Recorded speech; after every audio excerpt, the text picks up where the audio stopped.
पिता के घर में रहने वाली स्त्री कौन सा पाप करती है और उसका फल किसे भोगना पड़ता है, उसके माता पिता को या पति को? दोस्तों, इस विषय में एक प्राचीन कथा का वर्णन पुराणों में किया गया है। आज हम आपको वह महान कथा सुनाने वाले हैं। एक समय की बात है, देवर्षि नारद यमलोक में यमराज से मिलने के लिए जा रहे होते हैं, तो उन्हें यम मार्ग में स्थित नरकों में अनेक स्त्रियां यातनाएं भोगती हुई दिखाई पड़ती है, जिन्हें देखकर देवर्षि को बड़ा विस्मय होता है। उन स्त्रियों का अंग अंग जल रहा होता है और वे जोर जोर से चीत्कार कर रही होती है, हाय, हमने पिता के घर में रहकर घोर पाप किया है, अब हमें इस पाप से मुक्ति कैसे मिलेगी? उनका करुण विलाप सुनकर नारद जी यमराज के पास चले जाते हैं। नारद जी को देखकर यमराज उनका स्वागत करते हुए कहते हैं, हे देवर्षि, यमपुरी में आपका स्वागत है। आज किस प्रयोजन से आपका यमपुरी में आगमन हुआ है? अवश्य ही आप कोई महत्वपूर्ण समाचार लेकर आए होंगे। देवर्षि नारद कहते हैं, हे धर्मराज, आज मैं आपके दर्शन करने के लिए ही आ रहा था, किंतु मैंने यमपुरी के मार्ग में बड़ी ही विचित्र घटना देखी है, जिससे मेरे मन में शंका निर्माण हो गई है। कृपया आप मेरी इस शंका का समाधान कीजिए। यमराज कहते हैं, हे देवर्षि, आपके मन में जो भी शंका हो, निसंकोच होकर पूछिए। मैं आपकी शंका का समाधान करने का प्रयास अवश्य ही करूंगा।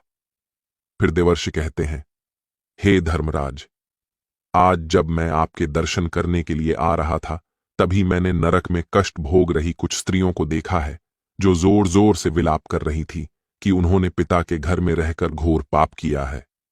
इसीलिए मैं आपके पास यही जानने के लिए आया हूं कि एक स्त्री पिता के घर में रहकर कौन सा पाप करती है और उस पाप का दंड किसे भोगना पड़ता है।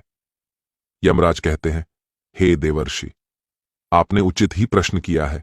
आपके इस प्रश्न के उत्तर में समस्त मानव जाति का कल्याण छिपा हुआ है। आपके इस प्रश्न का उत्तर देने से पूर्व मैं आपको महाराज कंस के जन्म की कथा सुनाता हूं।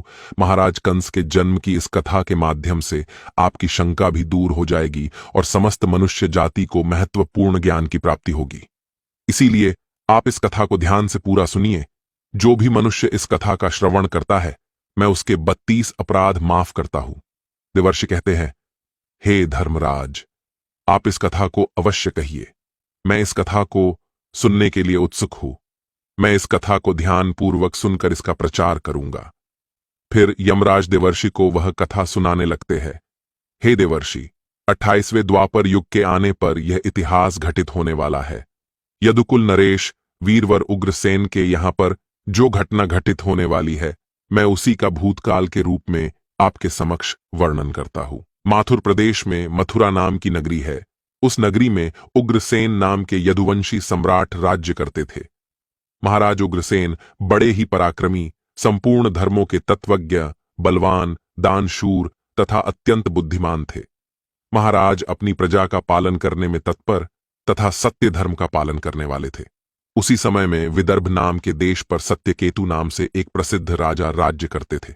महाराज सत्यकेतु की एक पुत्री थी, जिसका नाम पद्मावती था, जो अत्यंत सुंदर, सत्य धर्म का पालन करने वाली, गुणवान, चरित्रवान तथा स्त्री के समस्त गुणों से युक्त साक्षात लक्ष्मी के समान रूप वाली थी।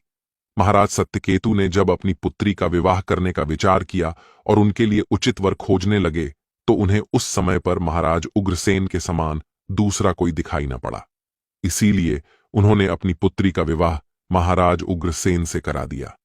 विवाह के बाद रानी पद्मावती ने महाराज उग्रसेन की बड़ी सेवा की। रानी पद्मावती के स्नेह और प्रेम से मथुरा नरेश उग्रसेन मुग्ध हो गए और वे पद्मावती को प्राणों से भी अधिक प्रेम करने लगे। वे रानी पद्मावती को साथ लिए बगैर भोजन भी नहीं करते थे। रानी के मुख के दर्शन किए बगैर महाराज को चैन नहीं पड़ता था। महाराज रानी के साथ क्रीड़ा विलास करने में ही समय बिताने लगे। महाराज पद्मावती से इतना प्रेम करने लगे थे कि उसके बिना उन्हें एक क्षण भी चैन नहीं पड़ता था। उन्हें पद्मावती की मधुर बातें अमृत के समान सुख प्रदान करती थीं। पद्मावती की मुस्कान से ही महाराज मंत्रमुग्ध हो जाया करते थे। पद्मावती भी महाराज से बहुत अधिक प्रेम करने लगी थी। इस प्रकार से महाराज उग्रसेन और पद्मावती में परस्पर प्रेम बहुत अधिक बढ़ गया। फिर कुछ समय के पश्चात महारानी पद्मावती के पिता विदर्भ नरेश सत्यकेतु को अपनी पुत्री की बड़ी याद आने लगी। पद्मावती की माता भी अपनी पुत्री के दर्शन न होने के कारण अत्यंत दुखी थी। फिर महाराज सत्यकेतु ने महाराज उग्रसेन के पास अपने दूत को भेजा। उस दूत ने मथुरा जाकर महाराज उग्रसेन से आदरपूर्वक कहा, हे महाराज, विदर्भ नरेश सत्यकेतु ने अपनी कुशल कहलाई है और आपका कुशल समाचार वे पूछ रहे हैं। यदि आपको उनका स्नेह और सम्मान स्वीकार हो तो आप कृपया राजकुमारी पद्मावती को उनके यहां भेजने की व्यवस्था कीजिए। वे अपनी पुत्री को देखना चाहते हैं। उन्हें बड़े दिनों से अपनी पुत्री की याद आ रही है और उससे मिलने की उनके मन में बड़ी इच्छा है। महाराज उग्रसेन ने जब दूत के मुख से यह बात सुनी तो उन्होंने बड़े आदर के साथ महाराज सत्यकेतु की इच्छा का स्वागत किया और अपनी उदारता दिखाते हुए उन्होंने अपनी प्राण प्रिया पत्नी पद्मावती को अपने पिता के पास भेजने का निश्चय किया। महारानी पद्मावती अपने पति के निर्णय से अत्यंत प्रसन्न हुई और अपने पति से आज्ञा लेकर पिता से मिलने के लिए रथ में बैठकर चली गई। अपने पिता के घर पहुंचकर पद्मावती ने पिता को नमस्कार किया और उनके चरण स्पर्श किए। अपनी पुत्री को देखकर महाराज सत्यकेतु को और उनकी पत्नी को बड़ी प्रसन्नता हुई। फिर पद्मावती अपने पिता के घर में बड़ी ही प्रसन्नता के साथ रहने लगी। वहां पर वह अपनी सखियों से मिली और उनके साथ स्वच्छंद होकर विहार करने लगी। पहले की तरह ही वह वन में घूमने लगी, नदी सरोवर के पास जाकर विचरण करने लगी। अपने पिता के घर आकर वह पुनः बालिका बन गई और उसके आचरण में भी बालिका की तरह संकोच का भाव न रहा और वह इधर उधर स्वतंत्र होकर घूमने लगी। फिर एक दिन की बात है, पद्मावती अपनी सखियों के साथ एक सुंदर पर्वत पर सैर करने के लिए चली गई। उस पर्वत की तराई में एक रमणीय वन दिखाई दिया जो सुंदर सुंदर वृक्षों से शोभा पा रहा था। उस वन में एक अत्यंत मनोहर स्वच्छ जल से भरा हुआ सर्वतोभद्र नाम का सरोवर था। उस सरोवर को देखकर पद्मावती अपनी सखियों को लेकर सरोवर के पास चली गई और उस सरोवर में अपनी सहेलियों के साथ हंसती गाती हुई जल क्रीड़ा करने लगी। अपने सहेलियों के साथ खेलते कूदते हुए वह अपने पति परमेश्वर को भूल गई और मौज करने लगी। उसी समय कुबेर का एक सेवक गोभील नाम का दैत्य दिव्य विमान पर बैठकर आकाश के मार्ग से कहीं पर जा रहा था। जब वह उस सरोवर के ऊपर से जा रहा था तो उस राक्षस की दृष्टि सुंदर रूप तथा बड़ी बड़ी आंखों वाली राजकुमारी पद्मावती पर पड़ी, जो हंसते खेलते हुए सरोवर में स्नान कर रही थी। उसे देखते ही वह दैत्य आकाश में ही रुक गया। उसे अपनी ज्ञान शक्ति से पता चला कि वह सुंदरी विदर्भ नरेश की पुत्री पद्मावती है, जो महाराज उग्रसेन की प्यारी पत्नी है। वह दैत्य गोभील इस प्रकार से सोचने लगा, हाय, यह पद्मावती कितनी सुंदर है, इसका रूप कितना मनोहर है, किंतु यह पतिव्रता होने के कारण आत्मबल से सुरक्षित है, पर पुरुष के लिए इस सुंदरी को पाना असंभव है। महाराज उग्रसेन बड़ा ही मूर्ख है जो उसने अपनी इतनी सुंदर मनोहर रूप वाली पत्नी को मायके में भेज दिया। यह सुंदरी देवताओं के लिए भी दुर्लभ है। इस समय कामदेव मुझे बहुत पीड़ा दे रहे हैं। मैं कैसे इस सुंदरी के निकट जाऊं और इसका उपभोग करूं? इसके साथ भोग विलास करने की मेरे मन में बड़ी इच्छा हो रही है। इतना सोचते हुए उस राक्षस ने एक उपाय निकाला और फिर उसने महाराज उग्रसेन का रूप धारण किया। उसने पूरी तरह से अपने शरीर को महाराज उग्रसेन में बदल दिया। वह हूबहू महाराज उग्रसेन की तरह ही दिखाई पड़ रहा था। फिर वह उस वन में एक वृक्ष के नीचे जाकर बैठ गया और उसने मधुर संगीत बजाना शुरू कर दिया। वह मधुर संगीत मोहित करने वाला था। जब पद्मावती और उसकी सखियों ने उस मधुर संगीत को सुना तो उनका मन विचलित हो गया और वह मधुर संगीत की तरफ आकर्षित होने लगी। वह सोचने लगी, यह मधुर संगीत कौन बजा रहा है जिसने हम सभी को मंत्रमुग्ध कर डाला है? पद्मावती के मन में उस संगीत बजाने वाले को देखने की इच्छा हो गई। वह उस संगीत का पीछा करते हुए अपनी सखियों के साथ जाने लगी तो उसने देखा कि एक वृक्ष के नीचे कोई पुरुष बैठा है जो महाराज उग्रसेन की तरह दिखाई पड़ रहा था। वास्तव में वह दुष्ट राक्षस गोभील था जो महाराज का रूप धारण करके बैठा हुआ था। महाराज उग्रसेन को वहां पर बैठा हुआ देखकर पद्मावती सोचने लगी, मेरे धर्मपरायण पति अपना राज्य छोड़कर इतनी दूर कब और कैसे चले आ गए? महारानी इस प्रकार से सोचने ही लगी थी कि महाराज उग्रसेन के भेष में बैठे हुए उस दुष्ट गोभील ने स्वयं ही महारानी को पुकारा, हे प्रिय, यहां पर मेरे पास आ जाओ, मैं तुम्हारे बिना जी नहीं सकता। सुंदरी, तुमसे अलग रहकर मुझे चैन नहीं पड़ रहा था। तुम्हारे दर्शन किए बगैर भोजन करना भी असंभव हो गया था। इसी कारण से मैं खुद ही चलकर तुम्हारे पास आ गया हूं। मैं तुमसे एक क्षण भी दूर नहीं रह सकता। अपने पति के ऐसे वचन सुनकर महारानी पद्मावती कुछ लज्जित सी हो गई और शर्माते हुए वे उनके सामने जाकर खड़ी हो गई। फिर महाराज के भेष में बैठे उस पापी ने महारानी का हाथ पकड़ लिया और उन्हें लेकर जंगल में एकांत स्थान पर ले गया। वहां पर उसने अपनी इच्छा अनुसार पद्मावती के साथ भोग विलास करने लगा। लेकिन महाराज उग्रसेन के गुप्त अंग में कुछ एक निशानी बनी हुई थी जो इस बहरूपिये के शरीर के अंग पर दिखाई नहीं पड़ रही थी, जिसे देखकर महारानी अचानक से भयभीत हो गई। उसे समझ में आ गया कि यह महाराज उग्रसेन नहीं है, उनका रूप धारण करके कोई बहरूपिया आया है। महारानी पद्मावती तुरंत वहां से उठ खड़ी हुई और अपने वस्त्र संभाल कर पहन लिया। महारानी के हृदय में इस घटना से बड़ा दुख हुआ। एक पापी बहरूपिये ने महाराज का रूप धारण करके उनका उपभोग किया, जिससे महारानी बहुत क्रोधित हो गई और उस राक्षस से कहने लगी, अरे नीच, जल्दी बता तू कौन है? तूने महाराज का रूप धारण करके मेरा उपभोग करके घोर पाप किया है। तू महापापी और निर्दयी है। इतना कहकर महारानी की आंखें भर आई और वह रोते हुए उस पापी को श्राप देने लगी। हे दुष्ट, दुरात्मा, तूने मेरे पति का रूप धारण करके मेरे साथ छल किया है। मेरे इस पवित्र शरीर को मलिन कर दिया है। मेरे उत्तम पतिव्रता व्रत को नष्ट कर डाला है। अब यहीं पर तू मेरा प्रभाव देख ले। मैं तुझे अत्यंत कठोर श्राप दूंगी। रानी पद्मावती की बात सुनकर वह राक्षस गोभील अपने असली रूप में आ गया और कहने लगा, हे दुष्टा, पतिव्रता स्त्री से तो समस्त राक्षस और दानव दूर भागते हैं। मैं तो जन्म और कर्म से राक्षस ही हूं, इसीलिए मुझे श्राप देने से पूर्व तुम मेरे दोष का विचार करो। तुम मुझे कौन से अपराध के लिए श्राप दे रही हो? मेरे राक्षसी स्वभाव के कारण ही मैंने ऐसा कृत्य किया है।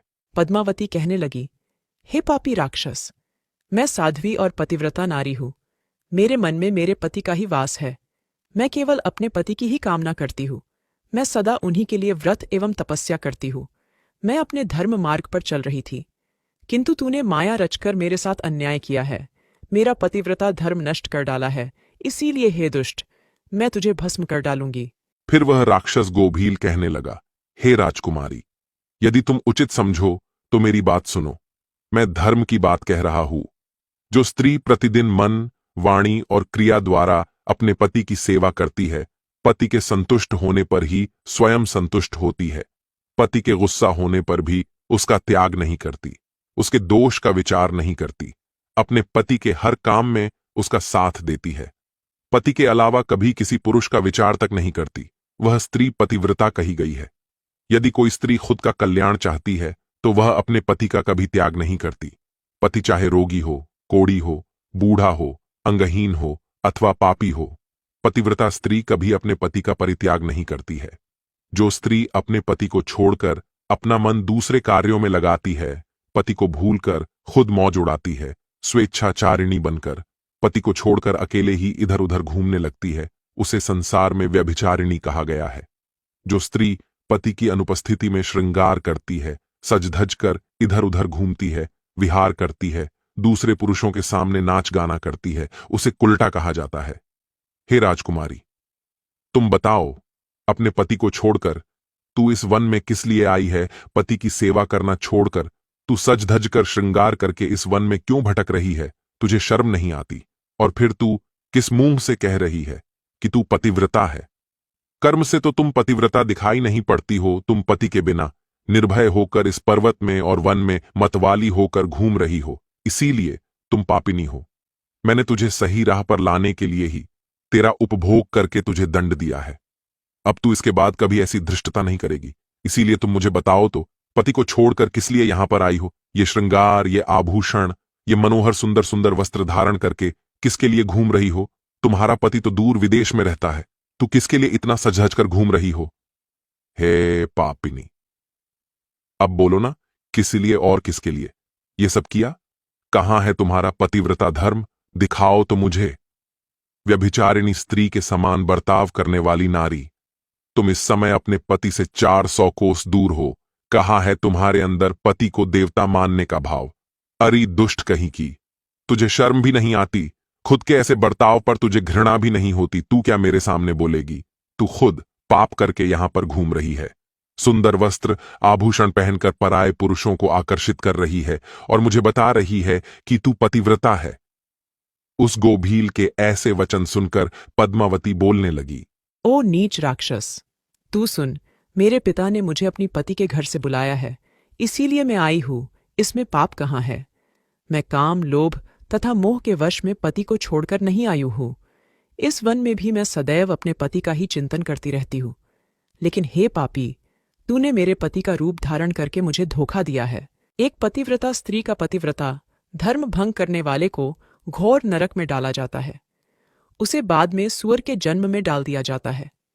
क्या तुझे इतना भी नहीं पता?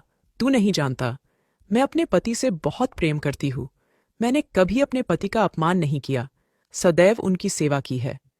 मैंने कभी अपने पति की आज्ञा का उल्लंघन नहीं किया। तो फिर क्यों तूने एक पतिव्रता स्त्री को दूषित करने का दुस्साहस किया है? अरे दुष्ट राक्षस, देवता भी पतिव्रता स्त्री से भयभीत रहते हैं। पतिव्रता स्त्री के श्राप से तो सूर्य की अग्नि भी ठंडी पड़ जाती है, सरोवर सूख जाते हैं, वृक्ष फलहीन हो जाते हैं। पतिव्रता स्त्री के बिना यह संसार नष्ट हो जाएगा। फिर गोभील ने कहा, पद्मावती, अब मेरी बात सुनो। अंधे मनुष्य को कुछ भी दिखाई नहीं देता है। इस समय पर तुम धर्मरूपी नेत्रों से हीन हो गई थी, इसीलिए तुम अपने पति को पहचान नहीं पाई।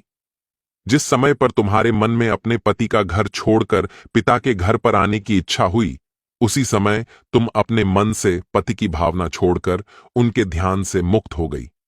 पतिव्रता स्त्री निरंतर केवल पति का ही चिंतन करती है। जब तुम्हारे अंदर पति से दूर होने की भावना जाग गई, उसी समय तुम्हारे हृदय की आंखें फूट गईं। फिर तुम मुझे कैसे पहचान पाती? तुम अगर सच्ची पतिव्रता होती तो मुझे देखते ही पहचान लेती। पतिव्रता स्त्री के मन में केवल उसका पति ही होता है। वह अपने पति की सुगंध से उसे दूर से ही पहचान लेती है। लेकिन तुम अपने पिता के घर पर आकर अपने पति को भूल चुकी थी, इसीलिए तुमने मुझे पहचाना नहीं और अपना पति समझकर मेरे साथ चली आ गई। गोभील के इस प्रकार के निष्ठुर वचन सुनकर रानी पद्मावती को अपनी भूल का पता चल गया और उसके हृदय में बड़ा दुख हुआ। वह पश्चाताप करने लगी। फिर गोभील ने कहा, हे शुभे, मैंने तुम्हारा उपभोग किया है, जिससे तीनों लोगों को कष्ट पहुंचाने वाला पुत्र उत्पन्न होगा। यही तुम्हारे इस पाप का दंड है। इतना कहकर वह राक्षस गोभील वहां से चला गया। गोभील बड़ा ही दुष्ट और पापी था। उसके मायाजाल में फंसकर एक पवित्र नारी का पतिव्रता धर्म नष्ट हो चुका था। उसके चले जाने के बाद रानी पद्मावती अत्यंत दुखी होकर रोने लगी। उसके रोने की आवाज सुनकर उसकी सखिया दौड़कर उस स्थान पर चली आ गई और पूछने लगी, राजकुमारी, रोती क्यों हो? क्या हुआ? महाराज उग्रसेन कहा पर चले गए। फिर महारानी पद्मावती ने अत्यंत दुख से रोते हुए अपनी सखियों को सारी हकीकत बता दी कि किस प्रकार से राक्षस गोभील ने महाराज उग्रसेन का रूप धारण करके उनके साथ छल किया। फिर सखिया पद्मावती को उसके पिता के घर पर ले गई। वहां जाकर रानी पद्मावती शोक और दुख से थर थर कांपने लगी। सखियों ने रानी की माता को सारी बात बता दी। यह बात सुनते ही पद्मावती की माता ने महाराज सत्यकेतु के पास जाकर सारा वृतांत सुना दिया, जिससे महाराज सत्यकेतु को बड़ा दुख हुआ। उन्होंने तुरंत ही अपनी पुत्री को कुछ दूतों के साथ उसके पति के घर पर भेज दिया।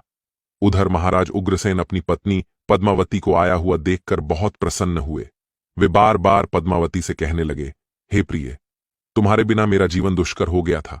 तुम और कुछ दिन ना आती तो मेरे प्राण ही चले जाते। इतना कहते ही रानी पद्मावती महाराज के गले में पड़कर फुट फुट कर रोने लगी। महाराज उग्रसेन कहने लगे, हे सुंदरी, क्या हुआ? क्यों रो रही हो? मुझे बताओ, तुम्हारे दुख का क्या कारण है? पद्मावती ने महाराज को कुछ नहीं बताया और उस पाप को छिपा दिया और प्रेम से महाराज के साथ विहार करने लगी। फिर महारानी का वह भयंकर गर्भ धीरे धीरे बढ़ने लगा। केवल महारानी ही जानती थी कि उसके गर्भ में किसका बच्चा पल रहा है। यह बात उसने कभी महाराज को नहीं बताई। अपने उदर में पल रहे उस राक्षस के बालक के विषय में सोचकर रानी को दिन रात चिंता सताने लगी थी। वह गर्भ 10 वर्ष तक बढ़ता गया और उसके बाद महाभयंकर कंस का जन्म हुआ। वही कंस जब बड़ा हुआ तो उसने तीनों लोकों के निवासियों को कष्ट पहुंचाना शुरू किया। और फिर अंत में भगवान श्री कृष्ण के हाथों से उसकी मृत्यु हो गई और उसे मोक्ष प्राप्त हुआ। यमराज कहते हैं, हे देवर्षि, भविष्य में घटित होने वाली इस घटना को मैंने आपको भूतकाल के रूप में सुना दिया है। इस प्रकार से पिता के घर में जो कन्या निवास करती है वह बिगड़ जाती है। अतः कन्या को विवाह के बाद पिता के घर में अधिक समय तक नहीं रहना चाहिए। पुत्री अपने पिता के घर में रहकर जो पाप करती है उसका फल माता पिता को भोगना पड़ता है। इसीलिए किसी भी पिता को अपनी पुत्री के विवाह के बाद उसे अपने घर में नहीं रखना चाहिए। जिस पुरुष के साथ उसका विवाह किया गया है उसी के घर में स्त्री का पालन पोषण होना चाहिए। वहां रहकर जब वह भक्तिपूर्वक अपने पति की सेवा करती है उसे दोनों कुल की कीर्ति बढ़ती है। पिता के घर में आने पर वह फिर से अपने पुराने दिनों को याद करती है और पति को भूल जाती है। ऐसे में उसके द्वारा अनजाने में ही भयंकर पाप हो सकता है। विवाह के बाद स्त्री की रक्षा केवल उसका पति ही कर सकता है। पति से दूर रहने वाली स्त्री के मन में कभी भी पाप उत्पन्न हो सकता है। वह मोहवश पराये पुरुष के चंगुल में फंस सकती है। इसीलिए उचित यही है कि उसे उसके पति से दूर न किया जाए। यदि वह स्त्री ससुराल में रहकर पाप करती है तो उसका फल उसके पति को भोगना पड़ता है। पुत्री के उत्तम गुणों से ही पिता की कीर्ति बढ़ती है, इसीलिए पुत्री का स्थान उसके पति के घर पर ही होता है। दामाद के साथ भी कन्या को अपने घर में नहीं रखना चाहिए। तो दोस्तों, इस प्रकार से धर्मराज ने देवर्षि नारद को रानी पद्मावती की कथा सुनाकर संसार को उत्तम संदेश दिया है। आपको यह कथा कैसी लगी? कमेंट करके अवश्य बताएं।